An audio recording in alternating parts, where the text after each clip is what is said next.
예, 오늘 저번 시간에 이어서 명시적 사고 매체성의 한 예로서 우리가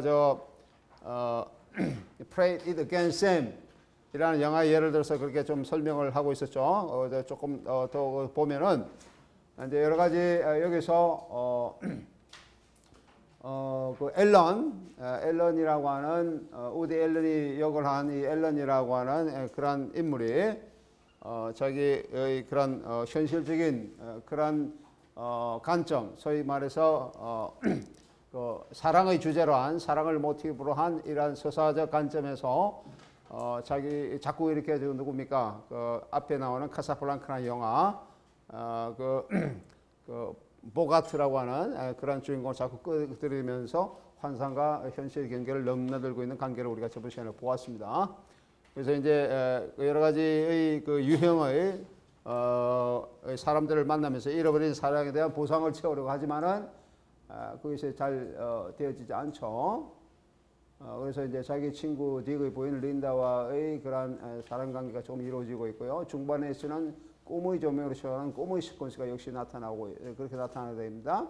이 시퀀스가 다 마치자 다시 판타스마고리의 이미지에서로 나타나고 있는 환상 시퀀스에서 보카타 낸시가 등장하여 친구의 아내와 사귀는 앨런과의 대화를 나누고 있습니다. 여기 나오는 판타스마고리라는 그런 뜻은 판타스마고리라는 것은 어떤 이미지의 한 형태로서 얘기를 하고 있는 거죠. 이미지의 한 형태로서 실체는 이미지로서 보이지만 환상한 이미지로서 보이지만 실체가 들어가 있지 않는 그런 이미지를 판타스마고리라는 그런 표현을 쓰고 있습니다. 여기도 역시 마찬가지로 험프리 보가트가 나타나서 이렇게 환상으로서 유령으로서 때 그 데리다의 의미에서 유령으로서 이렇게 의미를 대화를 나누지만은 실체는 나타나지 않는 것을 얘기를 하고 있죠. 그래서 이게 환상 시퀀스라 그렇게 얘기를 하고 있어요. 예, 그 이 시퀀스에서 카사블랑카와의 그런 관점이 연상 몽타주로 교차되면서 직접적으로 인용되고 있습니다. 그 꿈과 환상에서도 사랑과 이별의 모티브가 반복적으로 교차하고 있는데 이 영화에서 카사블랑카라는 그 영화 위에도 보가트가 등장한 또는 보가트에 연관된 그런 잃어버린 사랑의 모티브가 여러 인용에서 여러 영화에서 나타나고 있습니다. 다시 말하면 그것이 그런 영화들이 인용되거나 관상되거나 넌저시피 등으로서 암시되고 있습니다. 그래서 이 영화들은 전체적으로 보면 외형적으로는 카사블랑카라는 큰 영화의 틀 속에서 이렇게 서사가 나타나지만 진행되지만은 그 안에 세부적인 것 안에서는 다시 보카트와 연관된 다양한 영화들이 재현의 이중적인 층에서 메타 재현으로 나타나고 있습니다. 그런 의미에서 이중적으로 상호 테스트성을 형성하고 있다라고 얘기를 하고 있어요. 이 중에서 특히 하워드 혹스의 영화가 자주 언급되는 것은 그의 알레고리 인물이 지닌 도상적 상징의 힘을 보여주면서 에 대한 관객이 이 영화를 특권화된 해석학적 여과장치로 관점에서 시대 의미를 이해할 수 있게 해준다라고 하는 것이죠. 그러니까 전체적인 서사의 틀은 카사블랑카 다시 한번이라는 전체적인 서사의 틀은 카사블랑카라고 하는 전체적인 그런 흐름에 이렇게 이제 이어져서 이렇게 나타나고 있지만 그 세부적으로 나타나고 있는 것은 험프리 보가트가 등장하는 또한 그 연관된 다른 영화들이 이렇게 또다시 등장함으로써 여러 가지의 다층적인 의미에서 상호 텍스트성을 이루고 있다. 이렇게 이해하면 되겠습니다. 예. 우선 그 하나 예를 보면은 카사블랑카 우리가 한번 봤던 겁니다. 제일 처음에 등장하는 환상 시퀀스이죠. 앨런이 자기 이제 그 책상에 서재에 앉아서 이렇게 생각의 장기인데 갑자기 나타나고 있는 험프리 보가트의 그런 이 얘기죠. 그래서 그 얘기 그런 대사가 나옵니다. 이 세상은 당신이 휘파람을 불 때 오기를 기다리는 여자들로 가득 차 있으라고 이런 대사가 나오는데 이 보가트의 대사는 보가트가 롤렌 바콜과 함께 나오는 하워드 폭스의 영화 소유와 무소유에서 나타난 그러한 휘파람 장면으로 이렇게 생각나게 합니다. 즉 소유와 무소유의 중반부에서 보가트가 바콜과 함께 호텔바에서 나오는 대화 중 바콜이 사랑의 메타포로서 휘파람에 대해서 말하는 것에 대해서 보가트가 휘파람으로 응답하고 있는 장면인데 이 장면은 카사블랑카 다시 한번 넌지시 빗대어지고 있습니다. 이런 내용의 대화적인 넌지시 빗대기는 제라르 제네트의 의미에서 메타 텍스트성이다라고 하죠. 메타 텍스트성 그래서 이해할 수 있으면 이는 동시에 포스트 모더니즘의 수학적인 환유의 기능한다라고 하는 것이죠. 환유, 환유, 메타노미를 얘기합니다. 메타노미, 환유의 기능한다라고. 두 번째 영화에 들어가 있는 영화로서는 역시 하워드 폭스의 갱스터 영화 빅슬림을 들 수 있습니다. 남편 댁에 출장을 간 직후에 린다가 엘렌과 숲속에서 만나는 시퀀스에서 엘렌은 빅슬립을 집에서 같이 볼 것을 제안합니다. 이 영화 자체가 이 영화에서 인용되고 있습니다. 같이 한번 보자고 이렇게 얘기를 하는 그런 장면이 나옵니다.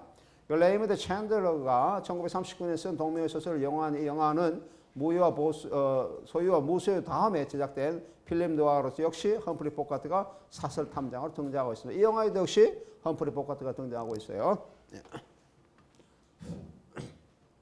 빅슬립은 다만 제목이 언급되고 있지만 죽음의 메타포인 깊은 잠을 의미하는 빅슬립은 카사블랑카 다시 한번서 잠재되어 있는 죽음의 모티프와 연관성을 지니고 있습니다. 그 외에 제목만 언급되어 있는 영화로는 앨런이 딕의 소재로 줄리를 만나면서 클럽에 들어가게 되는데 그것에서 건달들이 앨런을 위협할 때 앨런이 건달에게 트로이 여인을 보았느냐라고 하는 갑자기 이제 그런 뚱딴지 같은 질문을 합니다. 이런 영화를 얘기할 때 그 영화의 제목이 언급되고 있습니다. 이 영화는 그리스 감독인 미카일 카코야니스가 에우리피데스의 연극을 영화한 것인데 이 작은 에피소드는 줄리가 당할 위협을 트로이 여인에 비유하는 것이지만은 카사블랑카에서 다시 한 번에서 중심 소사가 아니라 위선지 소사에 해당되는 영화입니다. 세 번째 영화로는 린다가 앨런의 집을 찾아와서 나누는 대화에서 언급되고 있습니다. 이 대화에서 앨런이 프랑스와 트리포의 영화를 보자고 제안하면서 앨런이 제안한 헐리우드 여배우자 감독인 아이다 루피노 영화를 들 수가 있습니다. 앨런이 이제 린다의 집에 찾아온데 찾아온 앨런이 프랑스 트리포는 누벨바그의 감독이죠. 누벨바그의 감독이 영화를 보자고 제안합니다. 영화 속에 영화를 보자고 제안하는 그런 장면이 나옵니다. 그래서 특히 루피노 영화를 보자고 한 린다의 말은 라우웰시 감독의 필름 노아로 그들은 밤에 달린다. They Drive by Night라고는 1940년 영화를 떠오르게 합니다. 역시 보카트가 등장하는 루피노 영화는 주인공이 친구의 아내와 사랑에 빠지다가 죽음에 이르게 된다는 그런 내용을 지니고 있습니다. 역시 죽음이 모티브로 나타나고 있죠. 원래 카사블랑카 자체도 우리 앞에 저번 시간에 봤듯이 역시 죽음의 모티브가 그렇게 제일 마지막 부분에 강하게 암시되고 있습니다. 역시 보카트 등장하는 루피노 영화는 주인공이 친구의 아내 살에 빠지다 죽음에 이르는 내용으로서 린다 역할뿐만 아니라 카사블랑카 다시 한번 유사한 서사적 층에서 유사성을 지니고 있습니다. 네 번째 영화는 슈퍼마켓 시퀀스 다음에 암시되고 있습니다. 슈퍼마켓 시퀀스에서 앨런이 물건을 살 때도 역시 마찬가지로 판타스마고리 이미지로 복과된 내식 함께 등장해서 린다의 사랑에 대한 윤리성에 대한 조언을 그렇게 듣고 있습니다. 그리고 린다를 초대한 앨런이 이어지는 집 시퀀스에 또다시 보카트 등장하여 사랑에 대한 조언을 합니다. 이 시퀀스에서 낸시 갑자기 써서 보카트를 총으로 살해하는 장면은 공화에서 린다가 앨런을 총애하는 살해하는 그런 환상적인 장면과 같이 판무 파탈의 이미지를 보여주고 있는데 이 장면은 또다시 라울 웰시의 그들은 밤에 달린다라고 하는 그런 영화를 기억나게 합니다. 이 영화에서 역시 보카트가 등장하고 있습니다.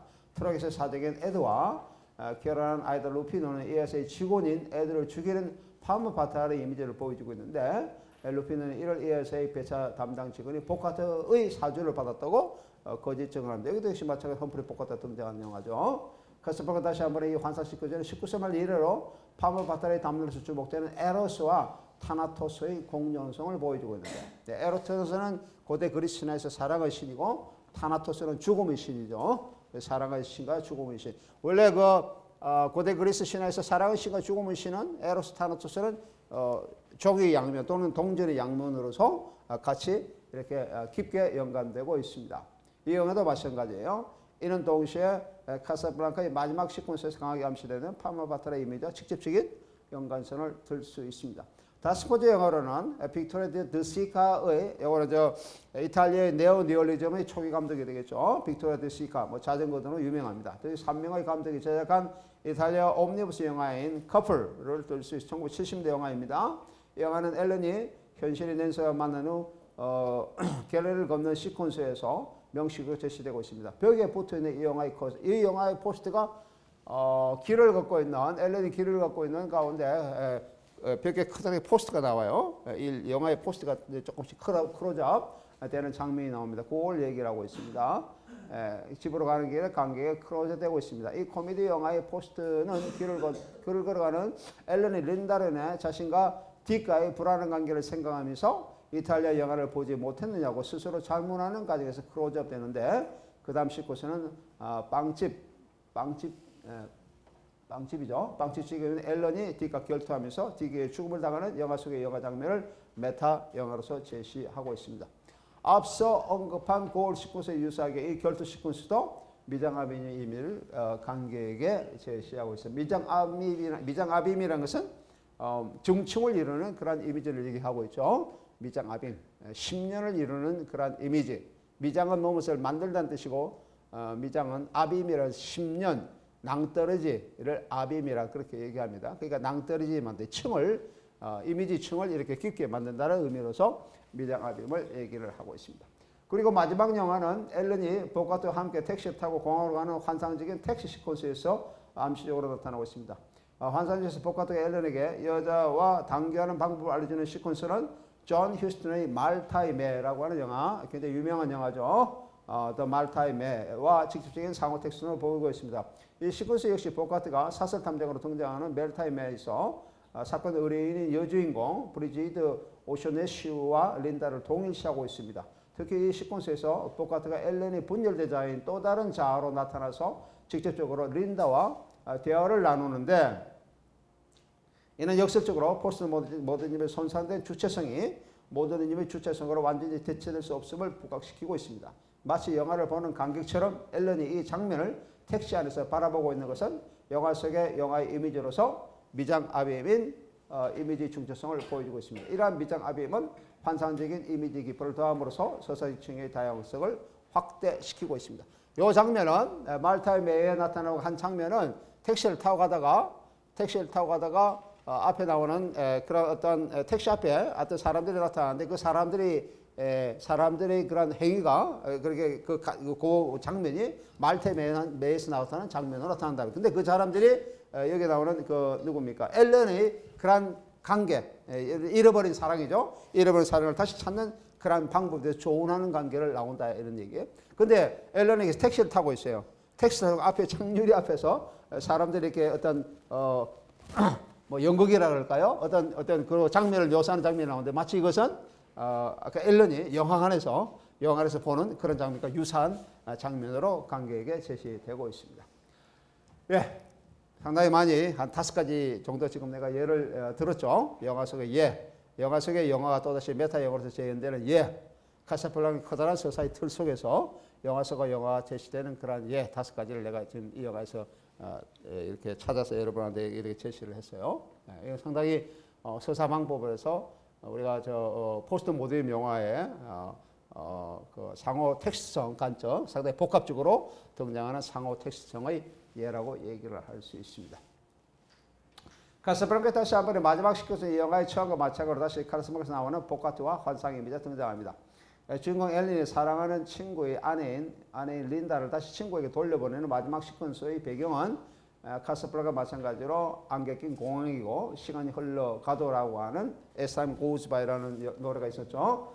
주도 모티브로 이루면서 역시 마찬가지 이 노래가 주제 음악으로 흐르고 있습니다. 그리고 카사블랑카에서 보카트가 잃어버린 사랑의 대상인 일자 린드를 남편 라즐로와 함께 미국으로 돌려보낸 것처럼 앨런도 친구의 아내를 뺄 수 없다고 말을 하면서 린다를 딕에게 돌려보냅니다. 파리를 회상하면서 보카트가 앨런에게 우리에겐 어디나 파리가 있어요. We'll always have Paris라고 하는 유명한 그 이제 대사가 있는데, 라고 말한 것처럼 앨런도 린다에게 똑같이 이 대사를 똑같이 얘기를 합니다. 그리고 이에 대해 앨런은 카사블랑카에서 한 말이에요. 나는 그 말을 하기 위해 평생을 기다렸으라고 얘기를 해요. 이런 대화를 하면서 카사블랑카에서 이런 대화가 마지막에 나오더라는 거예요. 근데 이 대화를 나도 실제 나의 삶에서 한번 써먹기 위해서 평생을 기다렸다는 거예요. 이런 장면이 오기를 자기도 평생을 기다렸다라고 하는 그런 대화가 나옵니다.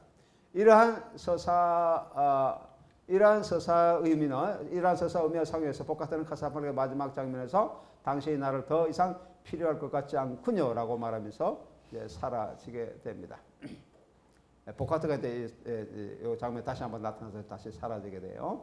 이 마지막 시퀀스는 알레고리 인물로서의 보카트가 지니고 있는 잃어버린 사랑이라는 모티브로 움직이는 동력을 상실했음을 의미하는 뿐만 아니라 이제 살아버린다는 의미에서요.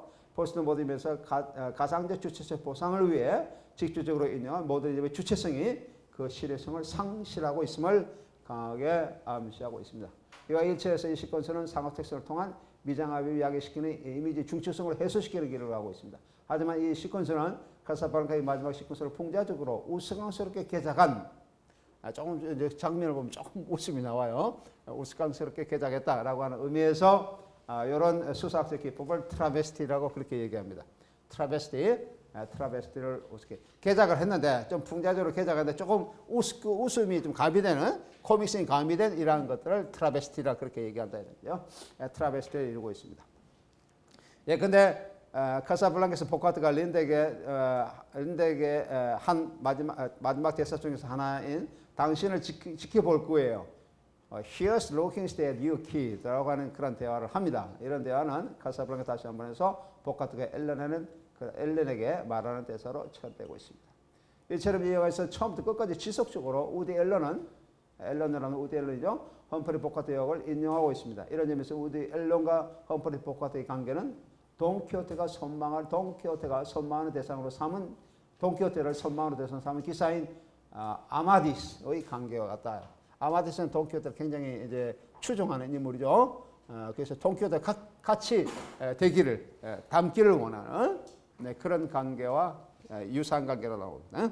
돈키호테와 이게 나오는 아마디스 또는 여기 나오는 우디 앨런과 험프리 보카트 그런 관계로 나타나고 있습니다. 텍스트 내용은 바뀌지 않고 주인공을 바꿈으로써 나타나고 있는 이 영화의 트라베스티는 예기치 않게 원작으로 회귀하고 있는데 이러한 회귀가 마지막 장면에서 코믹하게 나타나고 있습니다.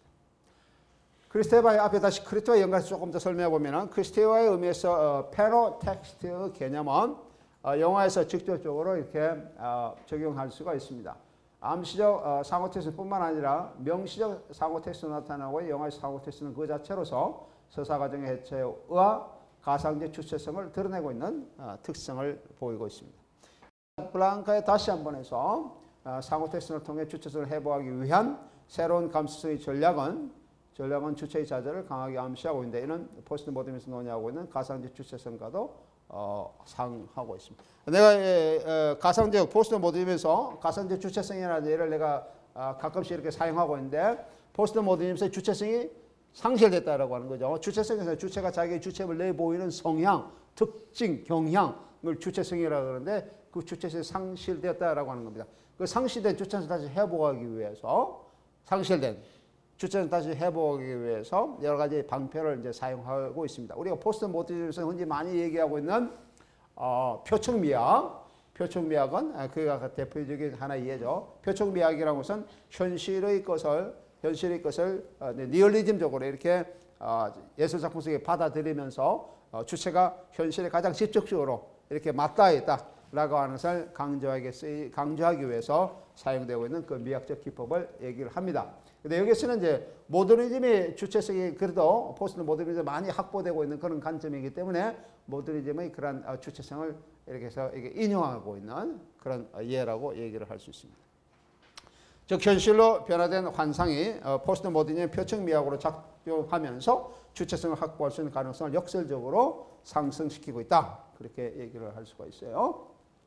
환상이 표청미학으로 다가오는 거죠. 현실이 표청미학으로 다가오는 것이 아니고 환상이 표청미학으로 다가오는 그러한 역설을 보여주고 있습니다. 특히 주체가 꿈과 같은 무의식층에서 타자로서 알레고리 인물인 험프리 보카트와 동일시 되기를 시도하고 있습니다.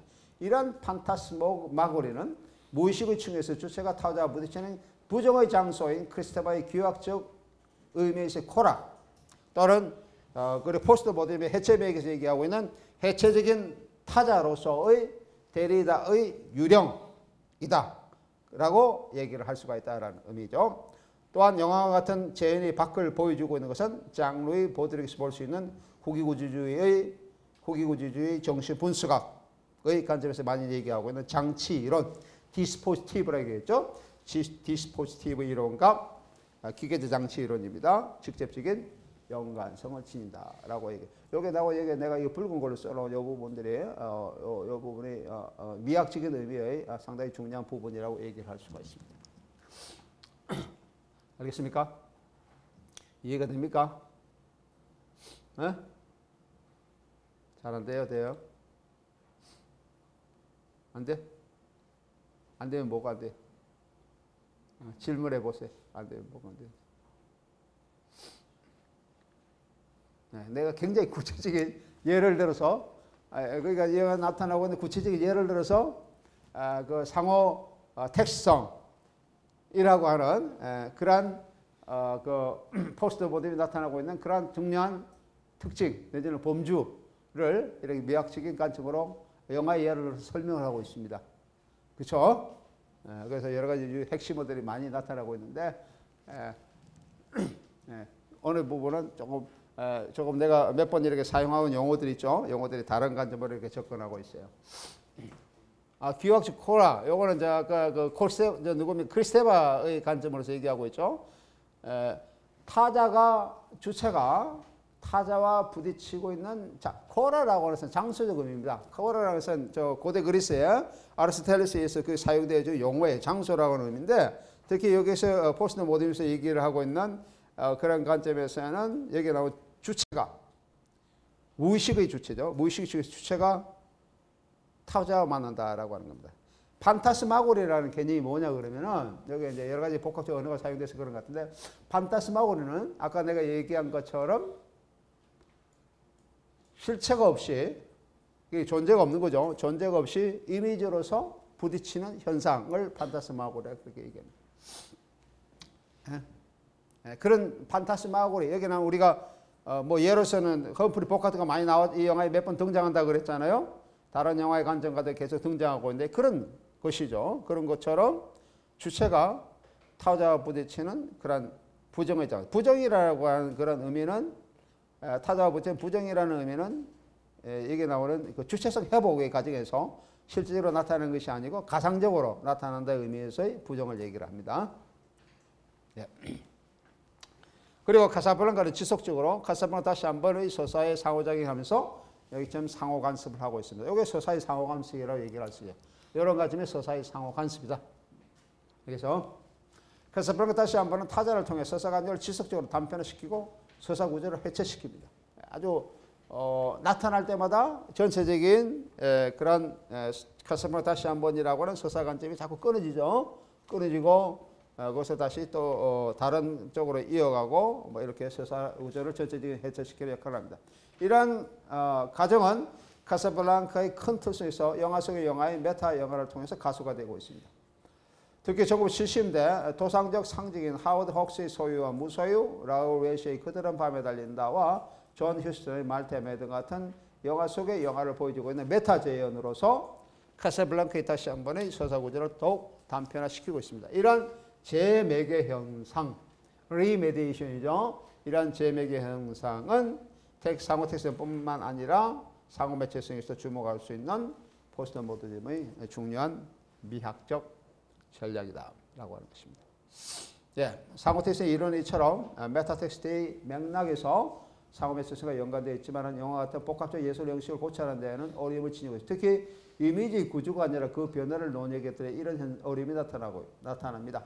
다매체적이며 상호매체적인 예술 장르 가운데 변형의 원칙이 잘 이루어지고 있는 전형적인 예로서는 문학의 영화를 들 수가 있습니다. 그래서 다음에는 문학에서 영화로의 매체의 변화를 나타내고 있는 또는 보여주고 있는 문학 영화의 경우 이미지 변화로 인한 상호매체성에 대해서 알아보도록 하겠습니다. 그래서 여러 가지 상호매체성 예를 한번 들었는데 이제는 조금 구체적인 영화 관점으로서 이제 문학의 영화의 예를 한번 들어보도록 하겠습니다. 또는 뭐 문학의 영화의 상호매체성 관점을 나타내고 있죠. 20세기 초부터 문학의 서술 형식을 받아들이면서 문학 특히 연극의 경쟁 관계를 유지하고 하면서 발전한 영화는 포스트 모더니즘의 시각 문화를 주도해 왔을 뿐만 아니라 포스트 모더니즘의 시각 문화에서도 그 영향력이 지속되고 있습니다. 영화의 초기 문화사에서 보여지듯이 19세기 말의 초기 영화는 19세기 말의 초기 영화는 오락 연극의 대중적 형식인 브라이트 쇼에서 비롯합니다. 브라이트 쇼, 바리에테, 우리 이제 브라이트라고 그렇게 얘기하고 있죠. 19세기 말에 이런 대중 오락적인 대중 형식, 대중문화 형식입니다. 대중 형식이 존재했다라고 합니다. 그 당시 브라이트 쇼는 우스꽝스러운 강대 예술, 추움이라든지 공중거계라든지 또는 풍자적인 노래, 마술, 유머스러운 장면 등 다른 대중 예술들이 집약적으로 변형되어 나타나는 점에서 상호 매체적이다라고 얘기를 할 수 있습니다. 프랑스에서 이런 것이 이제 많이 이제 나타나고 있어요. 브라이터. 예를 들면 뭐 물랑루즈라든지 물랑루즈 또는 샤누아르. 물랑루즈는 붉은 풍차라는 뜻이죠. 샤누아르. 그 검은 고양이 같은 이러한 대중예술을 행한 대중예술을 이렇게 이제 이렇게 선보인 이런 단체들 또는 극장들 이런 것들에서 이제 우리가 이런 상호 매체적 관점 여러 가지 예술 형식이 집약되는 그런 상호 관점을 우리가 볼 수가 있습니다. 1952년도 작품인데요. 존 휴스턴 감독이 물랑루즈라고 하는 그런 영화를 만들었습니다. 물랑루즈 보면은 여기 19세기 말 또는 1900년도라고 하는 그 속에서 나타나고 있는 물랑루즈가 어떻게 나타나고 있는지 이런 것들을 조금 우리가 이해할 수가 있습니다. 영화를 보면은 이게 주인공이 화가 그 당시에 불우한 앙리드 툴루즈 로트렉이라고 하는 이런 주인공에 관한 어떤 전기 영화입니다. 그래서 이것의 영화는 물랑루즈라고 하는 그 당시에 바리에테가 많이 행해졌던 상호매체적 관점에서의 그런 관점을 보여줄 뿐만 아니고 화가를 주인공으로 하는 영화다. 그런데 화가 제목은 물랑루즈만은 물랑루즈에서 자기의 그런 생계를 이렇게 이어갔던 그런 불우한 프랑스의 화가 툴루즈 로트렉의 그런 전기를 보여준다는 전기 영화라는 점에서 이 영화는 회화와 영화의 관점을 보여주고 있는 상호매체의 특징을 또 지니고 있습니다. 이중적인 의미에서 상호매체성이에요. 하나는 대중매체라고 하는 그런 관점, 바리에테라고 하는 것을 보여주는 그런 관점하고 화가를 주인공으로 하고 있는 그런 영화다라고 하는 것이죠. 우리나라도 뭐 장승업 이런 화가를 영화한 취하선 이런 영화도 있죠. 그런 것과도 유사한 관점이라고 얘기를 할 수 있습니다. 로트렉은 상당히 불우한 사람이었어요. 그래서 이제 어떤 사고로 어린 시절의 사고로 이 다리에 손상을 받아서 들어서서 다리를 이렇게 저는 그런 사람입니다. 그러니까 신체 장애자로서 이렇게 하다가 자기가 생계를 위해서 이 물랑루즈라는 이곳에 와서 그 당시에 그 장면들을 이렇게 그려서 포스터로 이렇게 포스터 제작사였습니다. 물랑루즈 소속 전속은 아니지만 하여튼 소속의 포스터 제작사로 이렇게 일을 하고 있는 그런 사람이었습니다. 그래서 거기에 들락거리면서 물랑루즈에 다니면서 이제 여가수 잔 아브릴, 그다음에 저 라굴티라고 하는 또는 뭐 이렇게 하는 캐릭터 뱅샹 드쇼스라고 하는 이런 사람들, 이런 무희 또는 여가수 그다음 이런 사람들과 알게 되고 나중에는 이제 이 몽마르트에서 유명한 그런 화가로서 이제 유명인이 되지만은 생은 짧은 생으로 그런 인생을 마치게 됩니다. 이런 내용을 보여주고 있는 영화예요. 그래서 영화에서 보면은 이 사람이 작품이 이제 특히 프랑스에서는 미술품 수집가들이 굉장히 많이 모이는 곳이기 때문에 자네의 그 사람의 대화 중에 자기의 그 회화의 그림에 관심을 가지고 있다. 뭐 보러 온다, 팔렸다, 뭐 이런 얘기 자주 나옵니다. 그런 얘기니까 요걸 한번 보고 우리가 저 보는 이유는 요거는 문화가 영화는 아니지만은 19세기 초에 그런 그 브라이트 쇼의 관점을 보여주고 있는 그런 관점에서 같이 한번 보도록 하겠습니다. 네.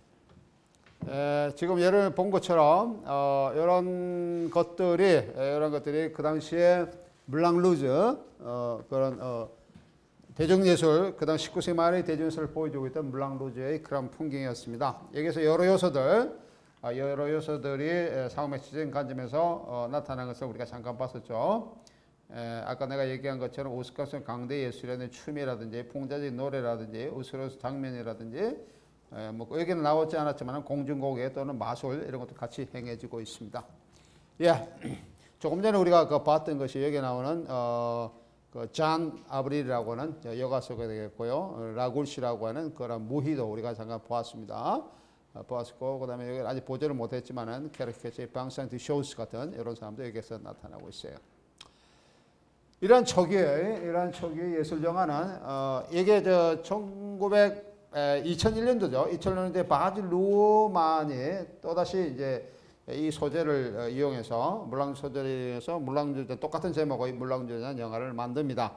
여기서는 앞에 나오는 그 존 휴스턴의 작품을 리메이크한 작품이죠. 그래서 이거는 영화를 다시 리메이크했다는 의미에서 상호 텍스성의 관점을 보여주고 있는 그런 것입니다. 이 영화는 시인의 이상적인 모델인 오르페우스 신화의 요소가 굉장히 강하게 나타나고 있죠. 강하게 부각시키면서 크리스티안과 샤틴의 관계, 이 샤틴은 여기에 나오는 뮤지컬 가수입니다. 아까 얘기한 잔 누구죠? 아까 얘기했었죠. 잔 아브리 같은 역을 하는 이런 뮤지컬 가수가 여기에 나오는 샤틴이라는 거예요. 샤틴이고 그다음에 클린맨부터 스폰서하고 있던 샤틴은 우연히 기회에 이상이 잡혀 시인. 그러니까 뮤지컬 여가수와 시인 크리스티안의 관계를 얘기를 하고 있습니다. 시인의 가장 이상적인 모델, 시인은 시를 쓰는 사람은 자기가 말하는 것이 노래가 되기를 원하죠. 그래서 말 자체가 자기가 사용하는 언어 자체가 그대로 시가 되는 시작이 되는 시는 이제 우리가 시가 가장 가까운 그런 예술적 장르가 음악이기 때문에 그 시의 음악화, 언어의 음악화를 지향하는 그 시인의 원래 최대의 그런 목표인데 이런 것을 보여주었던 고전적인 의미에서 또는 보여줬던 그런 신화적인 의미에서의 그런 얘가 이게 약간 내가 조금 전에 얘기한 오르페우스라는 사람이 있습니다. 오르페우스 사람이 신화적인 인물이죠.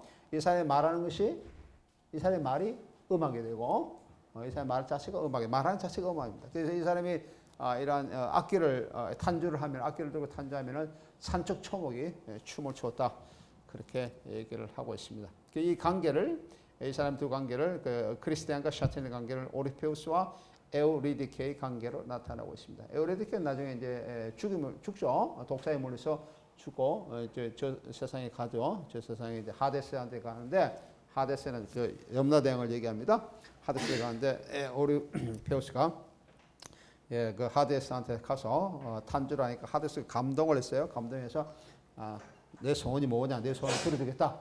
그러니까 자기 안에 이 저승에 와 있는 자기 아내인 에우리디케를 다시 이승으로 데려가게 해달라. 그래서 이제 허락을 하죠. 조사 데려가라. 대신 조건이 있다. 그 이승과 저승의 그런 경계를 넘어설 때까지는 절대 뒤를 돌아봐서는 안 된다라고 하는 그런 조건이 단 하나의 조건이 있었는데 에우리디케가 그 경계를 넘는 순간에 경계를 넘기 전에 자기가 있었던 그 저승을 다시 되돌아보는 그런 관계로 다시 저승으로 이렇게 들어가고 오르페우스는 다시 이승에 와서 광란의 정신병자처럼 또는 미치광이처럼 그런 광란을 생활을 했다라고 하는 것이 이제 그 신화적 의미의 오르페우스가 되겠습니다. 예, 이런 초기 영화는 라테르나 마기카, 연극, 조형 예술, 해와 문학 등 여러 매체들의 상호작용과 간섭을 하면서 계속해서 발전을 하고 있습니다. 라테르나 마기카는 내가 아마 이 초기에 내가 첫 시간에 얘기했었죠. 라테르나 마기카 초기의 그런 뭐라 그럴까요? 그 이미지를 보여주고 있는 그런 하나의 장치. 우리말로 뭐 환등기인데 크게 보여주고 마술적인 요소를 들어가게 하는 그런 장치가 라테르나 마기카라고 그렇게 얘기했습니다. 영화 매체에서 형식을 언급하는 것은 이미지 변화로 인한 공간 또는 이미지 사이의 이미지를 관찰할 수 있는 가능성을 관찰할 수 있는 것을 얘기합니다. 역으로 말하자면 상호 매체적 변형 과정에서 이 상징적 형식을 관찰한다는 것은 매체에 보이지 않는 이러한 공간이 있기 때문에 가능한 것이다 라고 얘기를 할 수 있고요. 따라서 영화의 투영된 이미지 배열 속에서 관찰자가 인지하지는 못했지만 관찰할 수 있게 변형된 서술 과정이 나타날 때 매체는 형식이 된다. 이게 매체와 형식의 관계를 얘기를 할 수 있습니다. 이렇기 때문에 영화에서 여러 예술이 다만 다 매체적으로 연결되고 해서 상호 매체성으로 이해되는 것은 아닙니다. 어떤 영화에 어떤 매체적 요소가 여러 개 나왔다. 어떤 영화에 뭐 음악도 뭐 잠깐 나오고 회화도 잠깐 나오고 그다음에 뭐라 그럴까요? 건축도 예술 연극도 잠깐 나오고 잠깐 나왔다 해서 그게 자체가 상호 매체성이 되는 것은 아니다라고 하는 것입니다. 예를 들어서 영화 속의 문화점을 짤막하게 언급하거나 그림이나 연극 등과 같이 다른 매체가 스쳐 지나가거나 보여줬다고 해서 그 자체가 모두 상호 매체성이다. 상호 매체성을 이룬다. 또는 상호 매체적인 그런 관점을 보여준다. 그렇게 얘기를 할 수가 없다라는 것이죠. 상호 매체성이 되기 위해서는 어떤 조건이 필요합니까? 그 다른 매체가 영화 예를 들면 영화에서 소설의 목적을 위한 것이거나 소설의 그러한 구조, 소설 진행까지 간섭을 해야 된다는 것입니다. 소설의 목적을 위한 것이거나 또는 이미지 변화와 같은 상호 매체 재현을 위한 의미를 지니고 있어야 된다라고 하는 거죠. 상호 매체 재현적 관점이 있어야 된다. 다시 말해 미장합입을 이루는 그러한 기법, 서사를 단절시키면서 새로운 서사를 이렇게 꾸려나가거나 아니면 서사에 영향을 줘서 다른 어떤 간섭을 하거나 뭐 그런 등등의 그런 기능이 있어야 된다 이런 것입니다. 이 경우는 앞서 언급한 가업 매체적 상호 매체성이 됩니다. 가업 매체적 트랜스 매체를 얘기를 하고 있습니다. 이렇게 본다면 영화에서 파노라마, 서커스, 버라이어티 쇼, 연극 등을 받아들이면서 변형시키고 있는 초기 영화에서는 굉장히 많이 나타났죠. 초기 영화에서는 영화 속에 파노라마, 서커스는 우리 앞에서 좀 봤습니다. 물랑 루즈도 그런 게 조금 나타나고 있고요. 블라이드 쇼 이런 것이 뭐 가장 많이 나타나고 있고 연극 등 이런 연극 요소가 많이 나타나고 있죠. 이것을 받아들이면서 변형시키고 있는 에이젠슈타인의 매력의 몽타주는 새로운 예술 형식을 구성하는 기능을 하는 차이 형식으로서 상호 매체성을 대변해주고 있다라고 얘기를 할 수가 있습니다. 초기에는 이런 내가 얘기하는 에이젠슈타인 하는 예를 들었는데 에이젠슈타인 러시아의 구성주의 그런 영화 감독이죠. 이 시대에는 에이젠슈타인 이외에도 서커스 아까 얘기하고 있는 조금 전에 내가 언급한 파노라마, 버라이어티 쇼, 연극 이런 것들을 영화화 또는 영화로 만들고 있는 이런 작가들이 상당히 많이 있었습니다. 이러한 형식적 변형 과정의 다양성을 고찰하기 위해서는 텍스트 체계의 매체 텍스트의 사회 문화적 관계까지 포함해야 합니다. 다시 말하면 매체 텍스트가 사회 문화적 상황에 따라 생산되고 수용되기 때문에 이를 이해하기 위해서는 매체 변형의 과정과 상호 매체 연관성을 살펴보는 것이 필요하게 됩니다. 그러니까 이게 매체 텍스트는 우리가 흔히 얘기해서 요즘 얘기하는 우리 뭐랄까 예술 텍스트도 마찬가지고 아니면 대중문화 텍스트도 마찬가지인데 사회적 요소를 보통 많이 반영을 하죠. 다시 말해 사회적 요소를 반영한다는 것은 그 시대를 반영한다는 겁니다. 시대를 반영하고 또는 시대의 의미, 시대 정신 이런 것들이 이제 매체 속에 많이 녹아 들어가게 되죠. 그런데 거꾸로 우리가 그것을 다시 그것을 우리가 해석하기 위해서 예를 들면 우리가 조금 전에 봤던 물랑 루즈 같은 영화라든지 또는 앞에 우리가 많은 영화들을 이렇게 예를 봤는데 또는 다른 어떤 영상물들을 봤는데 그래서 우리가 거꾸로 이 시대에 우리가 살고 있는 이 시대에 다시 해석하기 위해서는 이러한 사회적 요소 또는 시대 정신, 시대 의미, 작가의 그런 의도 이외에도 이런 것들을 우리가 해석 내지는 분석할 수 있는 능력이 있어야 된다라고 하는 겁니다. 다시 말하면은 영화의 하나 예를 들면 영화의 사회학적인 관점 그런 것을 우리가 영화 사회학이라고 얘기할 수 있고 문학 속에서 이런 요소들이 많이 들어갈 수가 있죠. 그러면 우리가 문학 그런 것을 우리가 해석할 때는 예를 들면은 문학 사회학적 관점 이런 관점들이 필요하다라고 하는 것입니다. 바이마르 공화국 시대부터 예술 형식으로 변형되기 시작한 작가 영화에 속하는 문화가 영화의 경우 문학이라는 색의 매체에서 영화 매체로 전환된 것이다. 이 작가 영화라는 것은 우리가 독일에서 작가 영화라고 하는 그런 관점이 아우토른 필름에서 말 그대로 작가 영화예요. 그러니까 이 작가 영화는 어떤 작가주의 1950년대 까에드 시네마라든지 누벨바그에서 얘기했던 그런 의미의 작가 영화는 조금 틀립니다. 여기서 독일에서 얘기하는 초기 작가 영화는 예술 작품, 다시 문학 작품을 문학 작품을 영화하는 의미에서 작가 영화라는 의미입니다. 그러나 이 두 유형의 예술 형식에서 그러나 이 두 유형의 예술 형식에서 매체의 변화를 고찰하기 위해서는 사회적 반영인 문학과 영화의 상호작용에 인한 변형 과정뿐만 아니라 문학적 서술과 영화적 서술의 차이에 대해서 비중 있게 다뤄야 한다라고 하는 것이죠. 그래서 조금 더 구체적으로 다음에 문학과 영화의 논쟁 관계를 조금 더 살펴보도록 하겠습니다. 문학과 영화의 논쟁을 크게 봐서 한 네 가지로 분류할 수가 있습니다. 첫째는 문화적 층위에서 볼 때 문학이나 연극이 기술적으로 생산되는 이미지보다는 문화는 더 우월하다는 것입니다. 라고 하는 거죠. 문학이나 연극이 기술적으로 생산되는 이미지, 다시 말하면 영화 이미지보다는 문학의 연극의 이미지가 훨씬 더 우월하다라고 하는 것이죠. 다시 말하면 예술 우위론에서 문학이 또는 연극이 기술적으로 생산되는 이러한 예술 이미지, 영화가 되겠는데 영화보다 우위에 있다라고 하는 것입니다. 영화의 서술 과정을 확장시키기 위해서, 영화의 서술을 확장시키기 위해서 초기 영화에서는 문학의 서술 방식을 도입했을 때 작가나 문학 비평가들이 문학과 영화가 문학을 통속화시켰다고 주장하는 것은 이 근거가 되고 있습니다. 초기의 영화들은 그 서사 과정을 확장하기 위해서, 서술 과정을 확장시키기 위해서 문학을 많이 필요로 했습니다. 왜냐하면 문학은 2000년 동안은 굳건한 그런 예술 형식으로 자리 잡고 있었기 때문에, 특히 문학의 서술 과정은 점점 더 그 당시에 소설의 형식으로, 소설의 예를 들면 소설의 형식으로서 굉장히 잘 구성되어 있는, 서사 과정이 구성되어 있던 그런 예술이었기 때문이었습니다. 다시 말하면 역으로 얘기하면은 영화가 문학을 필요로 했다는 것은 영화 자체가 스스로 예술적인 그런 능력을 확장시키기 위한 그런 것이 부족했다라고 하는 것이죠. 다시 말하면 자율성이 부족했다라는 것입니다. 그러니까 예술의 자율성이라는 것은 예술이 스스로가 어떤 형식이든지 그 스스로가 자기의 그런 서사 과정을 이렇게 진행되어가는 능력을 얘기를 하는데, 초기 영화는 그런 것이 부족했다라고 하는 거예요. 그렇기 때문에 초기 영화는 문학작품 또는 다른 예술작품을 영화하는 것이 필요했다라고 하는 것이죠. 그런 의미에서 문학과 영화가 초기 영화에서 많이 나타나게 됩니다. 이렇기 때문에 이 관점은 문학과 영화가 원작에 충실할 것을 요구하고 있습니다. 그래서 만약에 작가 영화로서 문학 영화를 할 경우에 문학 작품을 그대로 이렇게 영화를 해야 된다. 그렇지 않고 변형하거나 개작하거나 이럴 경우에는 통속화시킨다라고 하는 것이죠.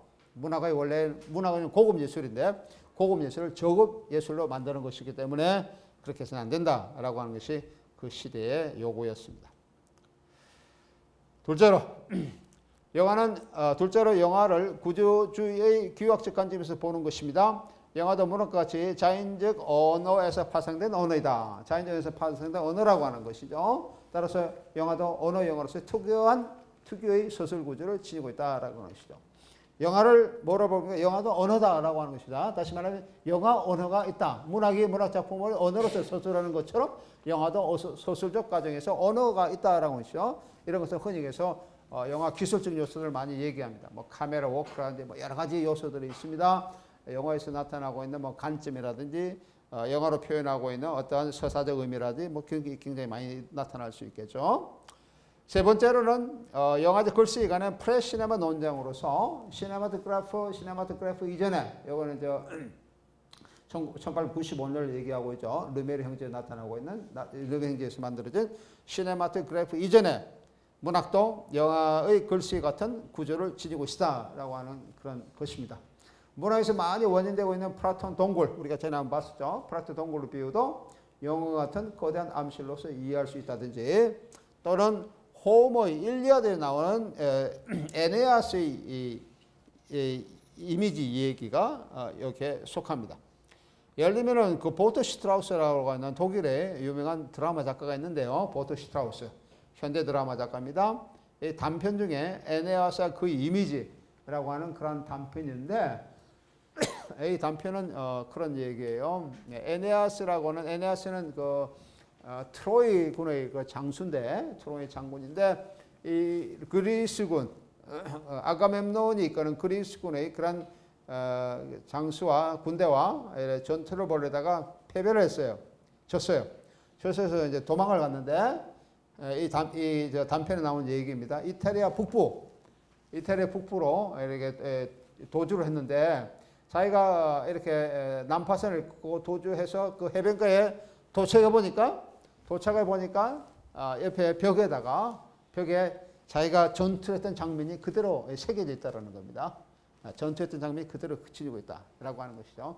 이런 관점들이 프레시네마의 관점이다라고. 동굴의 비유에서도 마찬가지고 동굴에서 보여주는 어떠한 것 또는 여기 나온 그 에네아스의 얘기처럼 자기가 지나온 곳인데 금방 다시 나타나고 어떤 현상들 이런 것들이 프레시네마의 관점에서 얘기를 할 수 있다라고 하는 것이고 마지막으로서는 텍스트를 벗어난 관점으로서 중단의 원칙으로 이루어지고 있는 영화의 몽타주 과정과 같이 작가의 글쓰기도 영화적이다라고 하는 것입니다. 작가의 글쓰기 다시 말하면 영화적 독일어 하면 das Filmis로 얘기할 수 있고 영어로 하면 the Filmic 글쓰기 관점이죠.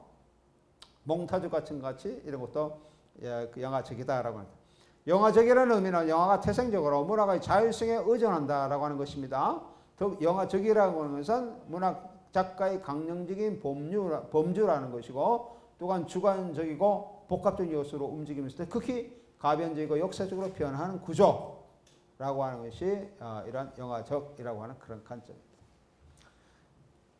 문학과 영화에 관한 구체적인 논의에 들어가서 먼저 문학과 영화 또는 문학적 소설 구조와 영화적 소설 구조의 상호관계를 알아보면 크게 세 가지를 들 수가 있습니다. 문학의 영화에 첫째로는 문학의 영화에 영향을 미치는 경우하고 두 번째는 역으로 영화가 문학에 영향을 미치는 경우하고요. 그리고 세 번째로 문학과 영화가 서로 영향을 미치는 경우 이 세 가지가 나타나고 있습니다. 그래서 이 첫 번째는 뭐 대부분이 이런 경우죠. 대부분의 경우가 문학의 영화에 영향을 미치는 경우입니다. 그죠?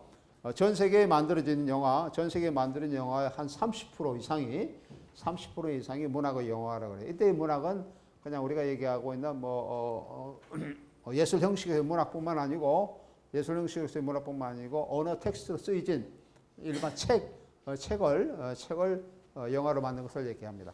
요즘 여러분들이 잘 그렇게 관심 있게 보고 있는 SF 영화들은 대부분 다 SF 소설을 영화화된 것이 상당히 많이 있습니다. 이런 것이 제일 많고요. 두 번째, 영화가 문학에 영향을 미친 것들, 이런 것들도 예는 있습니다만은 그렇게 많지는 않습니다. 여기 두 번째 속하는 예를 들었으면은 김연경의 소설 외출, 우리나라의 소설 외출은 허진호 감독의 영화 외출 2005년도 영화예요. 시나리오를 원본 텍스트로 삼고 있는 점에서 이 경우에 속하고요. 그다음에 파스빈더 독일의 뉴저먼 시네마의 그런 대표 감독이죠. 파스빈더의 영화 마리아 브라운의 결혼이라고 하는 1979년도 영화입니다. The Air von Maria Braun인데요. 그래서 영화가 문학에 영향을 미친 경우를 한 예를 들 수 있습니다. 이 영화가 상영된 1년 후인 1979년에 치브렌트라고 하는 그런 작가가 마리아 브라운의 결혼, 한나 시굴러가 주연한 라이너 베르너 파스빈더와 같은 제목의 영화에 의한 작품. 여기는 한나 시굴러라는 것은 영화 배우 이름입니다. 마리아 브라운의 결혼에 그 주연 배우가 이름이 한나 시굴러인데 한나 시굴러가 주연한 라이너 베르너 파스빈더는 뉴저먼 시네마의 대표 감독이죠. 와 같은 제목의 영화에 의한 작품이라고 하는 것이 이 사람 소설의 제목이에요. 그러니까 영화 제목도 쓰고 그다음에 아주 구체적으로 썼죠. 감독이 누구고 그다음에 여기 나오는 그 주연 배우가 누구고 이런 것을 이제 자기는 소설을 썼는데요. 이런 것들은 이제 영화가 문학에 영향을 미친 경우를 얘기를 할 수가 있습니다. 이거 보면은 문학과 영화가 문학 작품 이야기를 영화적으로 서술한 것처럼 스벨렌츠는 파스빈더 영화를 문학화한 것보다는 영화에 서술된 이야기를 소설에서 서술한 것이라고 볼 수 있고요.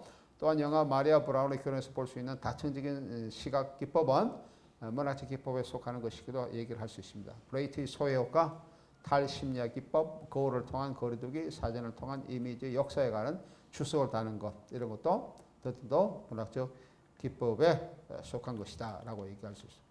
그 다음 세 번째, 아까 내가 세 번째가 뭡니까? 문학과 영화가 서로 영향을 미친 경우 이런 예들도 있을 수가 있죠. 특히 문학 작품의 시리즈 작품들, 그 다음에 이제 시리즈로 나오는 영화들, 뭐 이런 것들은 여기에 속합니다. 해리포터 같은 건 하나의 대표적인 예라고 들 수 있어요.